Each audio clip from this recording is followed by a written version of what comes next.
Assalamualaikum warahmatullahi wabarakatuh. Perkenalkan, saya Nurul Hikmah, peserta Latsar CPNS 2021 dari Kementerian ATR BPN. Pada video kali ini, saya akan membahas tentang manajemen ASN, Whole of Government, dan pelayanan publik.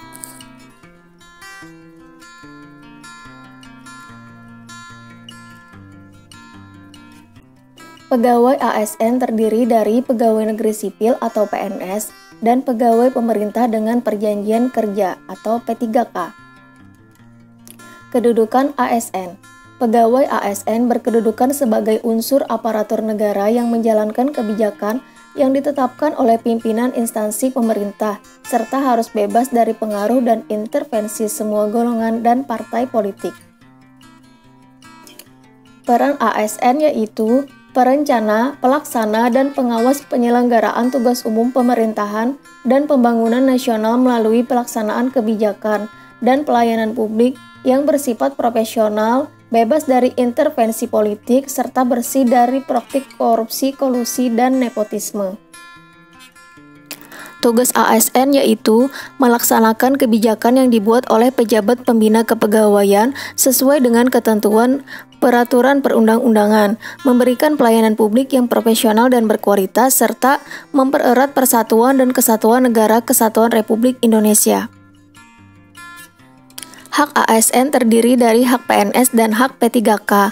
Hak PNS yaitu gaji, tunjangan, fasilitas cuti, jaminan pensiun, jaminan hari tua, perlindungan, dan pengembangan kompetensi. Sedangkan hak P3K yaitu gaji, tunjangan, cuti, perlindungan, dan pengembangan kompetensi.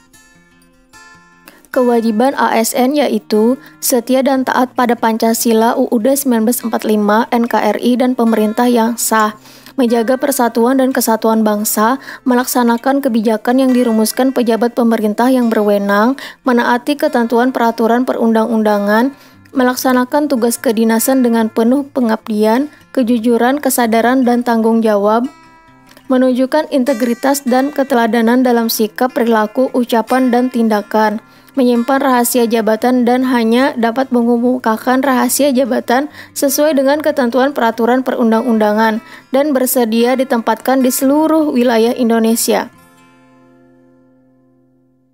Kode etik ASN. Kode etik dan kode perilaku bertujuan untuk menjaga martabat dan kehormatan ASN. Fungsi kode etik ASN yaitu sebagai pedoman, sebagai standar penilaian sifat, perilaku, dan tindakan birokrasi, serta etika birokrasi penting sebagai panduan norma bagi aparat birokrasi dalam menjalankan tugas pelayanan pada masyarakat. Sistem merit adalah kebijakan dan manajemen ASN yang berdasarkan pada kualifikasi, kompetensi, dan kinerja secara adil dan wajar, dengan tanpa membedakan latar belakang, politik, ras, warna kulit, agama, asal-usul, jenis kelamin, status pernikahan, umur, atau kondisi kecacatan. Penerapan sistem merit dalam pengelolaan ASN mendukung pencapaian tujuan dan sasaran organisasi, serta memberikan ruang bagi transparansi, akuntabilitas, objektivitas, dan keadilan sehingga instansi pemerintah mendapatkan pegawai yang tepat dan berintegritas untuk mencapai visi dan misinya. Kelembagaan dan jaminan sistem merit dalam pengelolaan ASN yaitu Komisi Aparatur Sipil Negara atau KASN dan Kementerian Pendayagunaan Aparatur Negara dan Reformasi Birokrasi atau Kemenpan RB. Mekanisme pengelolaan ASN. Manajemen PNS. Mekanisme pengelolaan ASN, manajemen P3K.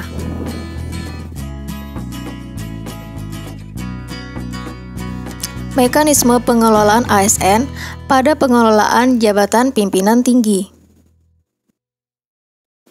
Mekanisme pengelolaan ASN, organisasi, korps profesi pegawai ASN.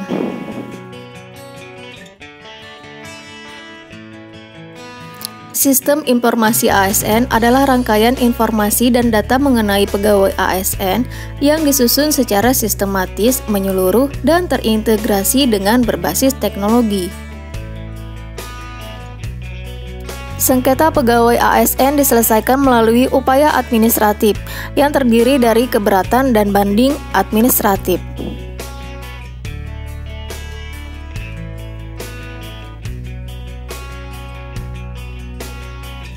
WOG adalah sebuah pendekatan penyelenggaraan pemerintahan yang menyatukan upaya-upaya kolaboratif pemerintahan dari keseluruhan sektor dalam ruang lingkup koordinasi yang lebih luas guna mencapai tujuan-tujuan pembangunan kebijakan, manajemen program, dan pelayanan publik. Ada 3 faktor mengapa kita harus whole of government. Faktor pertama yaitu faktor eksternal, yaitu faktor-faktor eksternal seperti dorongan publik dalam mewujudkan integrasi kebijakan, program pembangunan, dan pelayanan agar tercipta penyelenggaraan pemerintahan yang baik. Yang kedua yaitu faktor internal, terkait faktor-faktor internal dengan adanya fenomena ketimpangan kapasitas sektoral sebagai akibat dari adanya nuansa kompetensi antar sektor dalam pembangunan. Yang ketiga yaitu keberagaman. Keberagaman yang dimaksud adalah keberagaman latar belakang, nilai, budaya, adat istiadat, serta bentuk latar belakang lainnya, mendorong adanya potensi disintegrasi bangsa. Bagaimana WOG dilakukan? WOG dilakukan melalui koordinasi, integrasi, dan kedekatan dan pelibatan. Penerapan WOG dalam pelayanan terintegrasi yaitu penguatan koordinasi antar lembaga, membentuk lembaga koordinasi khusus, membentuk gugus tugas, dan koalisi sosial. Tantangan dalam praktek WOG adalah kapasitas SDM dan institusi-institusi yang terlibat dalam WOG tidaklah sama. Kemudian, seperti halnya dengan kapasitas institusi, nilai dan budaya organisasi pun menjadi kendala. Kemudian, kepemimpinan menjadi salah satu kunci penting dalam pelaksanaan WOG.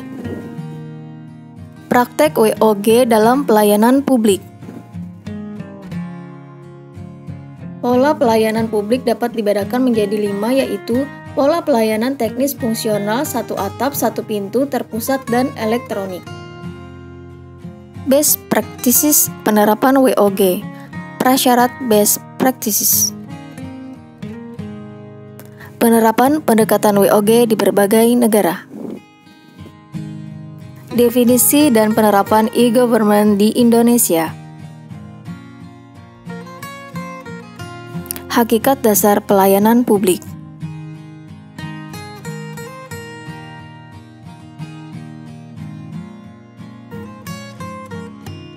Menurut Undang-Undang Nomor 25 Tahun 2009 tentang Pelayanan Publik mengamanatkan, pelayanan publik adalah kegiatan atau rangkaian kegiatan dalam rangka pemenuhan kebutuhan pelayanan sesuai dengan peraturan perundang-undangan bagi setiap warga negara dan penduduk atas barang, jasa, atau pelayanan administratif yang disediakan oleh penyelenggara pelayanan publik. Jenis barang atau jasa publik. Ruang lingkup pelayanan publik yaitu pendidikan, pengajaran, pekerjaan, dan usaha, tempat tinggal, komunikasi dan informasi, lingkungan hidup, kesehatan, jaminan sosial, energi, perbankan, perhubungan, sumber daya alam, pariwisata, dan sektor strategis lainnya. Prinsip-prinsip pelayanan publik: partisipasif, transparan, responsif, tidak diskriminatif, mudah dan murah, efektif dan efisien, aksesibel, akuntabel, dan berkeadilan. Perbandingan paradigma administrasi publik melalui Old Public Administration, New Public Management, dan New Public Service.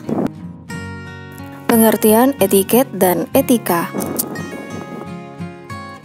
Dasar-dasar etiket. Manfaat etiket. Praktik etiket dalam pelayanan. Etiket dalam menyampaikan salam, berjabat tangan, menerima tamu, bertamu atau menerima tamu, dan menangani keluhan pelanggan.